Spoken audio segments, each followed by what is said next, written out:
Hi, and welcome to the Sports Editor. Thank you for chatting about rugby all the way in the Netherlands.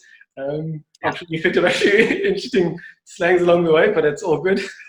Yeah.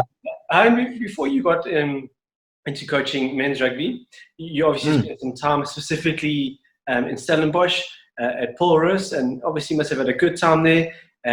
Also coaching the Western Province team. Those things must have kept you busy. Did you enjoy your time there? Yeah, my story actually begins at Milnerton High School, to be honest, just down the road from. It was sort of my first step into schoolboy rugby. Got the opportunity from there actually to coach the Province Academy side, get involved, moved to Paul Roos, had a blast, best years of my life. Looking back, hindsight's 2020.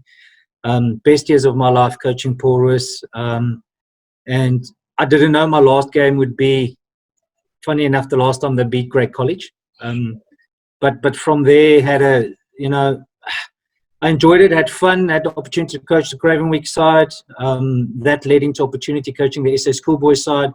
Major learning curve, and probably one of the proudest moments of my life. Wearing a green jacket with a Springbok on the side. So yeah, I had a blast. That's excellent. And talking about that SA Schools team, like you mentioned, a feather in a cap for you. And has there been a nice progress through years you see on the SA Schools side? Are they producing the caliber that South Africa needs? And is a program that's getting stronger every year, or is there still a few things that need to be tweaked, do you think?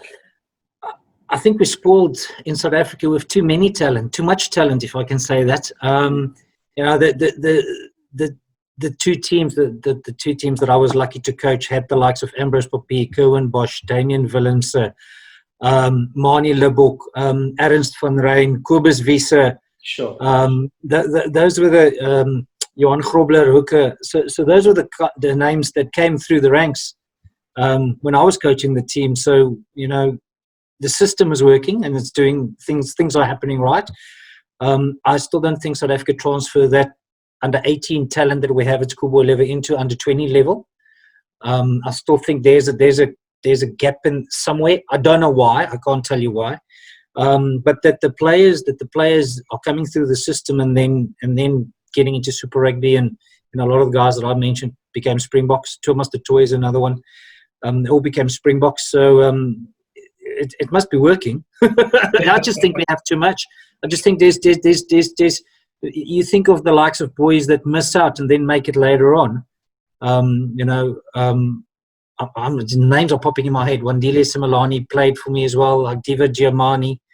Those are all boys that came through Craven Week, SA Schools, Super Rugby, and are now knocking on doors with Springboks. So it's working.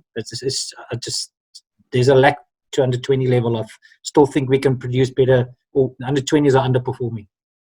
That's true. Because I just want to touch on something. I agree with you there, because I just want to jump straight into the Netherlands now. Yeah. We're going to backtrack a bit. Yeah. Isn't that why do you think the Netherlands could actually be so successful? Is because they've got fewer numbers to deal with, so your focus can actually be there instead of being so wide? Or was that a negative thing?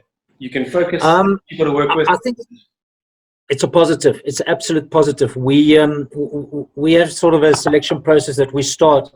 And because the country is so small, you within 2 hours, you wherever you want to be. So we've got under 16, under 17, under 18, under 20 national programs running throughout the year. So we literally just don't come together, try and go back home. We've got camps running. And to be honest, the junior selections are training on a weekly basis. We've got depth charts of five per position. And that's a definite benefit that we do have in the Netherlands. The drawback from that is that our top talents you will find in England and in France, because they want to go play professional rugby. Right. So the top 14 academies of Agen, Narbonne, Montpellier, those clubs they come here like on a shopping spree, and the Premiership Cups teams in England, and they take our cream of the top 3, 2, 3 in every position leave. But within, that's it's a negative because we don't have them here. But the positive is that they play at a level that we cannot supply them at local level. So when we get those guys back to play for the senior men's national team or even for the under 20s, they're just at a different level and they lift it. So we're busy putting stuff in place to cater for those, but we're probably 2 years away from that. But yeah, because I think you guys are definitely on the right track, because just looking at rugby in Europe, it's grown. Let's leave out the UK, England, whether that's growing. And the rest of the country seem to be taking it quite seriously. And what do you think is a draw card? Why are people wanting to play? I mean, even Romania is getting some really good players going towards them now, in the league there. What's like the draw card? Well, what do you think is their attraction? I think since rugby became professional in 1995, rugby is still very young as a professional sport, and you got all these leagues popping up around the world now, where players realize, but hang on, it's commercially viable. It's something people like to watch. It's actually, the way rugby is moving now, and with a few law changes here and there, rugby is actually much more is an enjoyable sport to watch. Yeah. And youngsters realize that. And at the moment, we get the rejects from other sports. To be honest, you get the guys that don't make an Olympic team for something, and he ends up and he's big and he ends up playing rugby. But it's slowly becoming a viable option for juniors to make money or to do it as a job, which is nice. Anybody in sport at a professional level can't complain that they're doing it. And if you look at Romania, there's a professional league going there. The one in Russia, that's sort of the new up and coming. The MLR in the States. Yeah. And it's no longer just South Africa, New Zealand, Australia, and Great Britain, and France, where you can play professional rugby. We've got guys playing in Spain. We've got guys playing in Portugal. Professional rugby. So it's the new hot topic and the new next thing to do. That's true. And I think what's probably contributing towards Netherlands is that if you look at the club system, it's probably in a good space. Probably has a lot more work to do, but it's getting better, and that's what's also going to help the national side. Would you agree? So obviously you mentioned on the under 20s needs a bit more work, but with your club system, it's going to pick up as well. Our club system here is still fully amateur, so you still have the guys coming in after work. There is a few foreigners playing within our league, New Zealand, South Africans, Australians, and they sort of they get housing and they work. It's the old amateur system, if I want to call it that. But the nice thing is there's developments. We've got a thing with Belgium. So our top 4 clubs play in a Bene Cup, Belgium, Netherlands sort of cup competition beginning of the season. There's talks of bringing Germany into that. So 2-3 years time it will be Belgium, Netherlands, German league with the top 4 and everyone, sort of like a super rugby type of thing. Yeah. There's opportunities from Rugby Europe to play in the 6 teams in the championship and the top 2 in the trophy to play in a cross-border Rugby Europe competition, international competition, other than the internationals that we do play. So the opportunities are here. Our structure is great. We've got almost 20,000 members, almost 100 clubs, 96 currently, and counting. Sure. So yes, the Dutch are on the way. The big human beings, trust me, they talk. They're big and strong, and very very good athletes. So all adds up. Yeah, and just talking about the national side there, and unfortunately, history hasn't always been on the Dutch side. I mean, they've struggled to get some really good wins, but you can see that gap is closing. Just looking at the history, there is still hope for qualifying. I know you mentioned that there's still hope for qualifying for a big competition. What would sort of be the immediate one you would love to see the side qualifying for? So I took over from Gareth as technical director, Gareth Gilbert, and Gareth was the head coach and the technical director, and they sort of middle last year decided to split the post. So Zane Gardner is the head coach of the men's team, and I'm the technical director, and I oversee. I've got a bird's eye view of all the programs. And the men's team has finished second in the trophy 3 years in a row, losing out to Portugal. And just to show you how tough the trophy is, that Portugal went up, qualified to go up last year, and this year they're second after Georgia by a long way. They've lost one game, and it was only to Georgia, which is, we know, the top one in the championship. Yeah. We had one game left, literally at the airport when the boys got called back. That the game against Switzerland's been cancelled, and we needed 1 point out of the game to win the trophy this year. So Rugby Europe is keen on us playing that game against Switzerland to finish top for the first time in the trophy. Oh, there we go. And then there's one round left in the championship, and it's anyone of Romania, Belgium, Spain. Anyone of or Russia. Any one of those four can still finish last in the championship. Yes, like it. And then we've got to play a promotion relegation game. It's a once-off, and we will be playing away if we do manage to beat Switzerland or get the 1 point. And then then we're there. And then it's the matter of sustaining. You don't want to. I had a long chat with Zane. We don't want to move up to the championship and then come back straight back down. We want to go there and actually be competitive. And the fact that for the last 3 years we've been within 5 or 7 points of Portugal and them doing what they did. And to put it into bigger perspective, Georgia, World Cup, Russia was not bad at the World Cup. So those teams play at the World Cup level, and they're actually doing not bad. Romania's been there before, and they're now a contender to finish last. so it is a tough life in that what they call the second Six Nations. Sure, that is very, very interesting. Because like you mentioned, now you're obviously the national team director, and it's been a nice progression for your career. You've stepped up nicely, and in your sort of time there, sure you've learned a few things about being in charge, and it's not easy at times. But are the Netherlands setting out to do what they want to do? Are the guys buying in more? Is there more? Is it the term? Is there more buy-in there? The guys are realizing, hey, rugby is actually here. We're on the right track. We can do this. Yes and no. No, in the sense of you got to understand where the Dutch are coming from in terms. I call it the football mindset. Their club is their be-all and the end-all, and the national team is sort of just there. Okay. It's slowly changing. It's really slowly changing, and we've got what we call the national pathway. So we have 6 regional academies. We've got a national training center that we run at the stadium, and the pathway is there. And the young kids are coming through. Our national men's team at the moment, I think the average age is 22 point something. Sure. They're kids. They're literally kids, but they're there and they're about. Same with the women. We've got the Olympic Sevens program with the women fell flat, and we're starting from scratch. So the women's team is all 21, 22-year-old girls performing at the highest level, and the proof is in the pudding in the fact that the under-20s last year, Zane was the under-20 coach last year. They came third in Europe. We didn't play this year with the under-18s, but the mindset is changing slowly as the younger generation is coming through. The old brigade is moving out, and things are developing and getting there slowly. And it's nice now to have. So Zane's job is to coach, and Silke, the women's coach, their job is to coach. And they don't have to worry about anything else. I sort of take care of that, which is nice. It's sort of what Rassie is now going to do.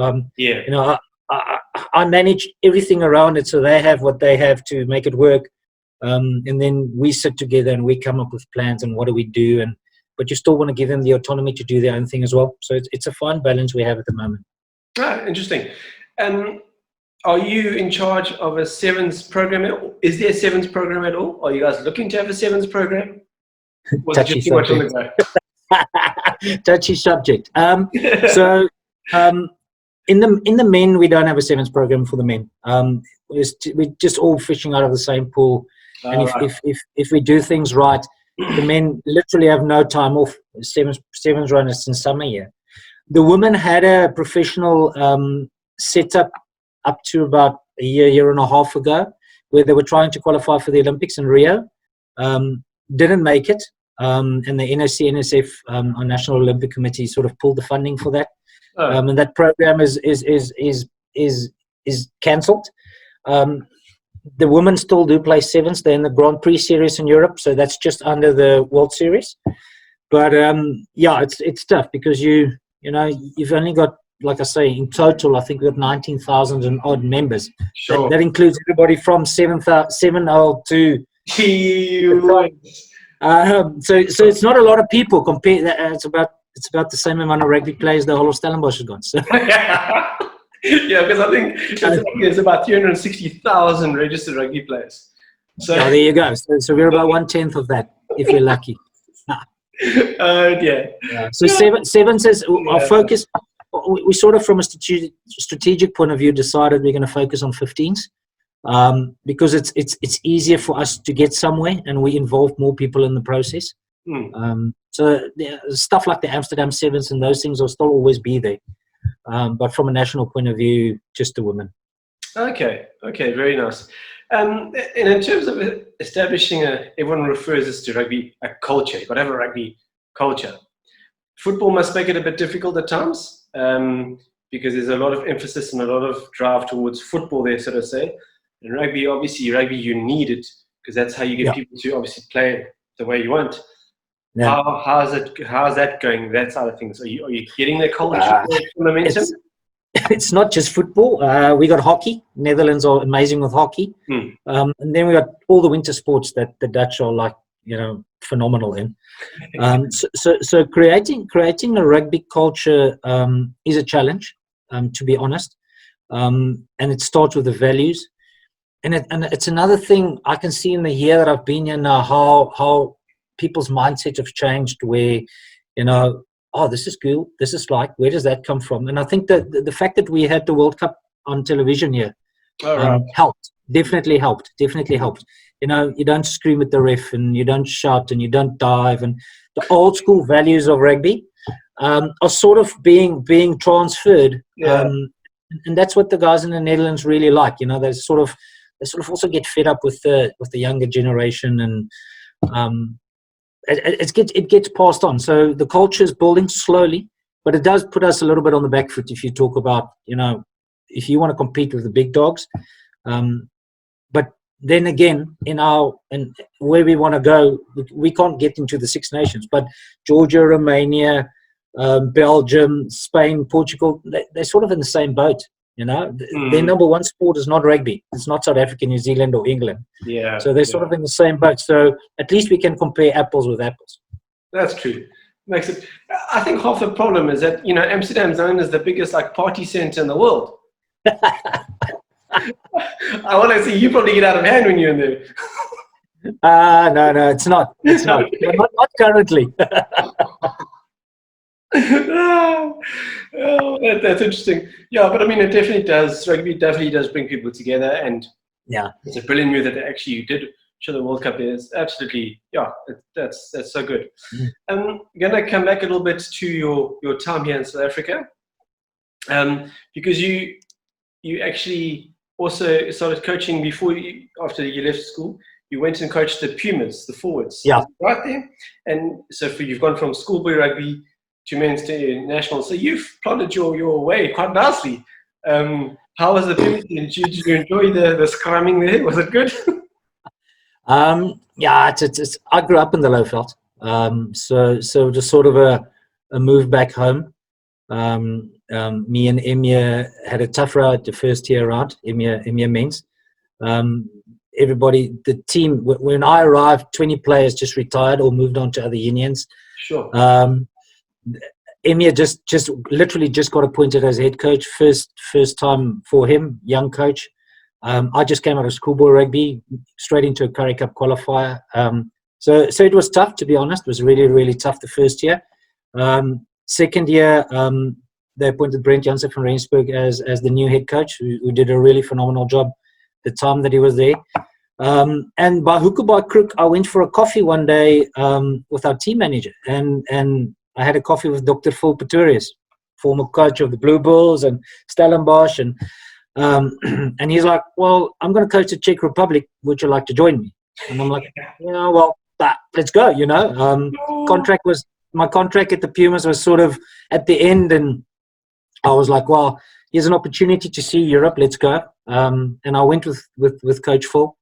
We had a good time, and we actually played the Netherlands. This is how I met the people in Amsterdam. It's funny how life works. Yeah. We had a good time in Prague, and then just sort of old East Bloc cut. The sponsors ran out, money ran out, and we ended up back in Cape Town. Sure. You know, and got another good opportunity to do some consultation work in the States. Spent 9 months there, and then this opportunity came around out of the blue, and you know, you can't say no. So yeah, it's been a nice progression for me. Really, really good. Yeah, Czech Republic. That must have been interesting. I'm Talk sure. about a lack of rugby culture. Yeah, I won't much, but you are a brave man. No, I'm joking. That's good. If there's, let's just look at it globally now. Yeah. One country that you had to look at and say, wow, that's a country you need to look out for. They are really up and coming. They look like they're doing the homework, and they're set for great things. Or if you could maybe give us a couple who you think are going to come up strong. It depends. It depends what you want to look for. Everybody sort of talk about America. Yes. But spending some time there now, I think with the MLR, they're on the right track. I just think America's biggest struggle is the sheer size of their place. It's literally it's just too big.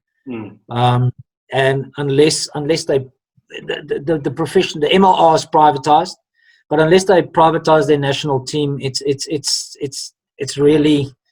going to be a struggle for them to ever be what everybody wants them to be and expect them to be. No, you're quite I just can't see it happen, and it's just because the country is too big. And you're competing with football, baseball, ice hockey. There's just so many options. You know, kids just don't get there. But in Europe, I really think if somebody gives Georgia a decent opportunity, and don't want to say in the Six Nations, but if somebody gives Georgia an opportunity, same with the South Sea Islands, Fiji, Samoa, Tonga, if those guys get a decent opportunity at a professional level, or has got the opportunity to put a professional team in a competition, any one of those can be up there. But I really, from a European point of view, probably Georgia. And then, my heart bleeds for those South Sea Islands. Eddie Jones made a cruel joke in the week on one of the New Zealand programs where he said New Zealand's got 3 of the biggest academies in the world: Samoa, Fiji, and Tonga. If you give those guys, I think if you give each of those teams a professional team to play in a Super Series or in a Super Rugby or wherever, and they don't have to go abroad to make ends meet. And they can play professional rugby in their country or as a country, they will be the next big thing, I think. Very, very interesting. Quickly chat on basically the rules of rugby. And, it's almost like the rules seem to change every single day. Wow, and you'll know better than me. But is that protecting the life of rugby? Or is it making it too technical? Or are they just trying to balance what needs to be done? Ryan, I think we're at a watershed in terms of especially the scrum in rugby.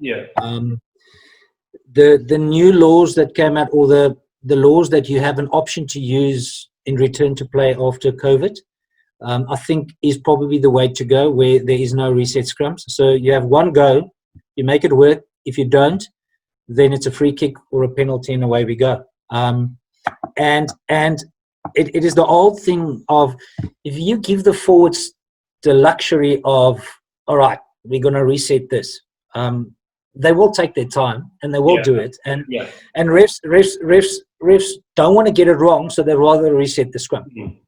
So the option now on the table, and I really like it, is forwards, both back, 16 guys. You've got one go to make this work. If you don't, it's a free kick. And then it forces the referee to make a call. It forces the teams to have you can still have a contest, but to do it legally. There's so many things happening. That's the one thing. World Rugby is talking about fixing the breakdown, or there's new laws in place, or just new interpretations of laws to fix the breakdown, which will help. But other than that, I think rugby is healthy. Ball and play time has gone up. Yes, definitely. You're looking at Super Rugby. You're looking 35, 40 minutes ball in play, which is more than half. I went to watch a football game in the States, and you want to talk about boring? So No, please. So I think rugby's on the right way, and it's literally the only issue for me is still the scrum. If I can say it out loud as a forwards coach, it's still the one issue where it just takes so long. It does. But yeah, other than that, I think we're on the right track. I think you say it might get technical. I think it's actually getting easier for referees to make decisions, especially with the new breakdown. And that's only the only area where things are sort of grey and scrums. Yeah. Lineouts is simple, and stay behind the last feet and get over the line. Yeah, that's very, very true. Yeah, no, it's good. Obviously, the quicker the game is, the more people want to watch it, makes it more exciting. So definitely. Yeah. And there's lots of talk about different competitions going up and down. Super Rugby is a good big question marks next to it. Pro 14 seems to be in a good place. The South African side seem to be almost stuck because the New Zealand side can do their thing with Australia.